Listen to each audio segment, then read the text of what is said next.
যান্ত্রিক এই শহরে একটু ক্লান্তিটা দূর করার জন্য বা ফুলের আস্বাদন নেওয়ার জন্য কার না ভালো লাগে।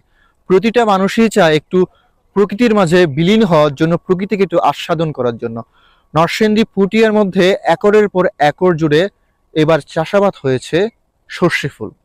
ফুলের যে সৌন্দর্য বা ফুলের যে মনোমুগ্ধতা, সেটা যদি আসলে নিজ চোখে না দেখা যায়, তাহলে প্রকৃতি কতটা সুন্দর সেটা আসলে সহজে বোঝা খুব মুশকিল হয়ে যাবে। আমি বর্তমানে যে বাগানটার মধ্যে রয়েছি বা যে ক্ষেতের মধ্যে রয়েছি, পিছনে দেখতে পাচ্ছেন আসলে কতটা জায়গা জুড়ে, কতটা বিস্তীর্ণ এলাকা জুড়ে এই ফুলের আবরণ বা সরিষা ফুলের যে বিস্তর।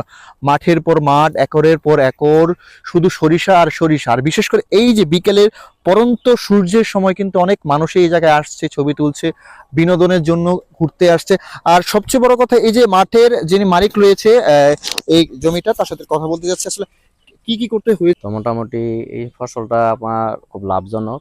পাশাপাশি এই ফসলটা তুললে খুব সহজেই আপনি পরবর্তীতে যে এরই মৌসুমটা সেটা আপনার খরচ কম হয়, সেক্ষেত্রে এটার প্রতি সবাই ইন্টারেস্ট। মানুষ তো অনেক মানুষ আছে ভাই, তো সেক্ষেত্রে আমরা একটু বিচলিত হই, মানে একটু ডিস্টার্ব ফিল করি। যেরকম মনে করছে অনেকে আইলের মধ্যে দিয়ে ছবি টবি তোলে, সেটা ঠিক আছে, ভিডিও করে, আর এখন টিকটক করে, সবকিছু মিলিয়ে এমনিতে মনে করেন যে ঠিক আছে। অনেকে আবার আপনার দেখা গেছে ক্ষেতের মাঝে গিয়ে একটু নষ্ট হয় আর কি, ইন্টারেস্ট ফিল করে করার জন্য। যতটুকু বলছিলাম আর কি, সবচেয়ে বড় বিষয় হলো এই যে এত বড় একটা মাঠ, মানে একরের পর একর মাঠ জুড়ে যে ফুলের সুবাস, যেটা আসলে পরন্ত বিকেলে অনেকটা ফুটে উঠেছে। মানুষ তার মনের আস্বাদন মেটাতে মানুষ অনেকে ঘুরতে আসছে, যেটা প্রথম বলেছিলাম আর কি।